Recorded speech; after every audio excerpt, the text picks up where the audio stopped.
حضرت جابر رضی اللہ عنہ سے روایت ہے کہ نبی اکرم صلی اللہ علیہ وسلم نے فرمایا، تم میں کسی کا عمل اس کو جنت میں نہ لے جا سکے گا اور نہ دوزخ سے بچا سکے گا،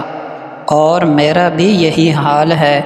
مگر یہ کہ اللہ کی رحمت ہو اور اس کا فضل و کرم ہو۔ یہ روایت صحیح مسلم کی ہے۔ حضور صلی اللہ علیہ وسلم کا یہ فرمانا کہ میں بھی اپنے عمل اور عبادت سے نہیں بلکہ اللہ کے رحم و کرم سے ہی جنت میں جا سکوں گا، یہ آپ کے دل میں خوف اور خشیت الہی کا اندازہ لگانے کے لیے کافی ہے۔ حضرت عائشہ صدیقہ رضی اللہ تعالی عنہا فرماتی ہیں کہ آپ صلی اللہ علیہ وسلم کی حالت یہ تھی کہ جب ہوا زیادہ تیز چلتی یا آسمان پر بادل آتا تو آپ کا رنگ متغیر ہو جاتا اور اضطراب کی یہ کیفیت ہوتی کہ کبھی باہر آتے، کبھی اندر جاتے، کبھی آگے آتے، کبھی پیچھے ہٹتے۔ پھر جب بارش ہو جاتی اور خیریت سے گزر جاتی تو یہ کیفیت آپ سے دور ہو جاتی۔ حضرت عائشہ صدیقہ رضی اللہ عنہا نے آپ کی اس حالت کو سمجھ لیا اور آپ سے پوچھا کہ تیز ہوا کو اور بادل کو دیکھ کر آپ کی یہ کیفیت کیوں ہو جاتی ہے؟ آپ صلی اللہ علیہ وسلم نے فرمایا، عائشہ، میں ڈرتا ہوں کہ شاید یہ بادل اسی طرح کا نہ ہو جو حضرت ہود علیہ السلام کی قوم عاد کی طرف بھیجا گیا تھا، جس کا قرآن پاک میں یوں تذکرہ ہے کہ جب ان لوگوں نے اس بادل کو اپنی وادیوں کی طرف بڑھتے ہوئے دیکھا تو خوشی ظاہر کرتے ہوئے کہنے لگے کہ یہ بادل ہمارے لیے بارش لانے والا ہے، حالانکہ وہ بارش والا بادل نہ تھا بلکہ آندھی کا ہلاکت خیز طوفان تھا جو ان کو تباہ کرنے کے لیے آیا تھا۔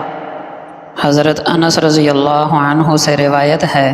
کہ انہوں نے اپنے زمانے کے لوگوں سے فرمایا، تم لوگ بہت سے ایسے اعمال کرتے ہو کہ تمہاری نگاہ میں وہ بال سے بھی زیادہ باریک، یعنی بہت ہی خفیف اور ہلکے ہیں۔ ہم لوگ رسول اللہ صلی اللہ علیہ وسلم کے زمانے میں ان کو مہلکات میں شمار کرتے تھے۔ مطلب یہ ہے کہ نبی پاک کے زمانے میں مسلمانوں پر یعنی صحابہ کرام پر خوف خدا کا اتنا غلبہ تھا اور وہ آخرت کے حساب و انجام سے اس قدر لرزاں و ترساں رہتے تھے کہ بہت سے وہ اعمال جن کو تم لوگ معمولی سمجھتے ہو اور بے پرواہی سے کرتے رہتے ہو اور ان سے بچنے کی کوئی فکر نہیں کرتے، وہ ان کو مہلک سمجھتے تھے اور ان سے بچنے کا ایسا ہی اہتمام کرتے جیسے ہلاک کرنے والی چیزوں سے بچنے کا اہتمام کیا جاتا ہے۔ حضرت نضر تابعی بیان کرتے ہیں کہ حضرت انس رضی اللہ عنہ کے زمانے میں ایک دفعہ کالی آندھی آئی تو میں ان کی خدمت میں حاضر ہوا اور میں نے پوچھا، اے ابو حمزہ، کیا ایسی کالی اور اندھیری آندھیاں رسول اللہ صلی اللہ علیہ وسلم کے زمانے میں بھی آتی تھیں؟ تو وہ فرمانے لگے، اللہ کی پناہ، وہاں تو یہ حال تھا کہ ذرا ہوا تیز ہو جاتی تو ہم قیامت کے خوف سے مسجد کی طرف دوڑ پڑتے۔ آپ صلی اللہ علیہ وسلم فرمایا کرتے کہ اگر جو کچھ میں جانتا ہوں تم لوگوں کو معلوم ہو جائے تو تم کو ہنسی کم اور رونا زیادہ آئے۔ آپ صلی اللہ علیہ وسلم ایسے دل سے اللہ کی پناہ مانگا کرتے تھے جس میں خوف خدا نہ ہو، جس میں خشیت الہی نہ ہو۔ چنانچہ آپ کی دعاؤں میں سے ہے، اللہم انی اسألک قلبا خاشعا، اے اللہ خشیت والا دل عطا فرما۔ بعض روایات میں اللہم انی اعوذ بک من قلب لا تخشع، اے اللہ میں نہ ڈرنے والے دل سے آپ کی پناہ مانگتا ہوں۔ حضرت عبداللہ ابن مسعود رضی اللہ عنہ فرماتے ہیں کہ مجھے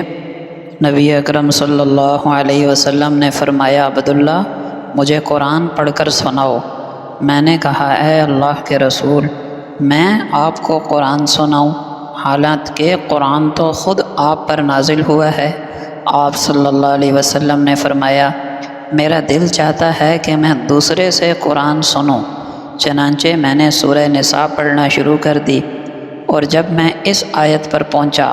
فَكَيْفَ إِذَا جِئْنَا مِن كُلِّ أُمَّةٍ بِشَهِيدٍ وَجِئْنَا بِكَ عَلَى هَؤُلَاءِ شَهِيدًا، تو آپ صلی اللہ علیہ وسلم نے فرمایا عبداللہ بس کرو۔ میں نے آپ کی طرف دیکھا تو آپ کی آنکھیں آنسوؤں سے تر ہو چکی تھیں اور آنسو آپ کی آنکھوں سے رخسار مبارک پر بہہ رہے تھے۔ حضرت ابو جحیفہ رضی اللہ عنہ فرماتے ہیں کہ رسول اللہ صلی اللہ علیہ وسلم سے حضرات صحابہ نے عرض کیا یا رسول اللہ، آپ پر بڑھاپے کے آثار اور ضعف اور کمزوری کے آثار ظاہر ہو گئے۔ آپ نے فرمایا مجھے سورہ ہود اور اس جیسی دوسری صورتوں نے بوڑھا کر دیا، یعنی جن میں قیامت کے حالات اور عذابوں کا تذکرہ ہے۔ بعض روایات میں ہے کہ حضرت ابو بکر رضی اللہ عنہ نے عرض کیا یا رسول اللہ، آپ بوڑھے معلوم ہونے لگے ہیں۔ آپ نے فرمایا مجھے سورہ ہود نے،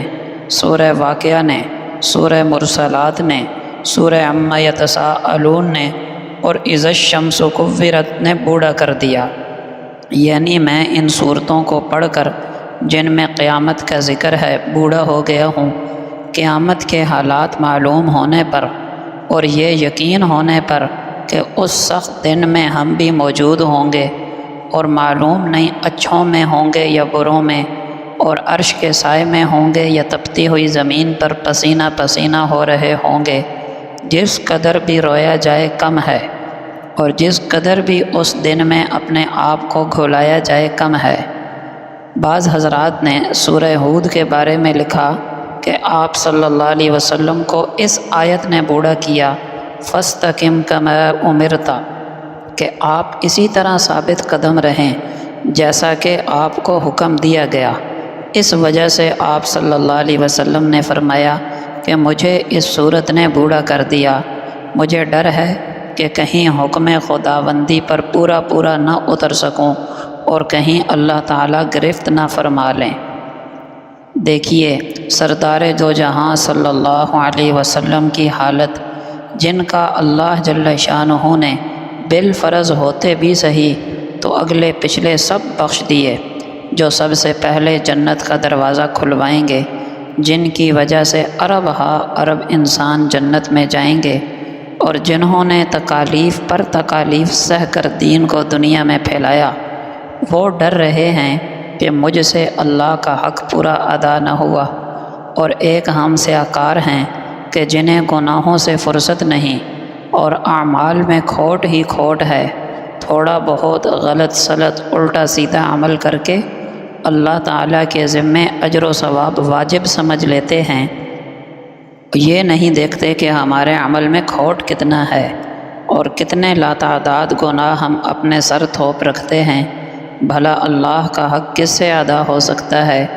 بندے کی تو اسی میں خیر ہے کہ گناہوں کا اقرار اور قصور کا اعتراف کرتا رہے۔ نبی اکرم صلی اللہ علیہ وسلم کیسی اچھی نماز پڑھتے، مگر پھر بھی فرض نماز کے بعد 3 مرتبہ استغفر اللہ کہا کرتے کہ جیسی پڑھنی چاہیے تھی اس کا حق ادا نہ ہو سکا۔